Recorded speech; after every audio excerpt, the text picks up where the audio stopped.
Sumatra தீவு அருகே MJO அமைப்பு நிலை கொண்டிருக்கிறது.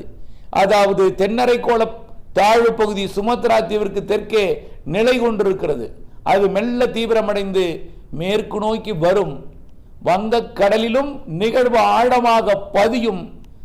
கண்டிப்பாக வட இந்திய குளிரலை மட்டுமே வரும். இதனால் சுழற்சி தீவிரமடையாது.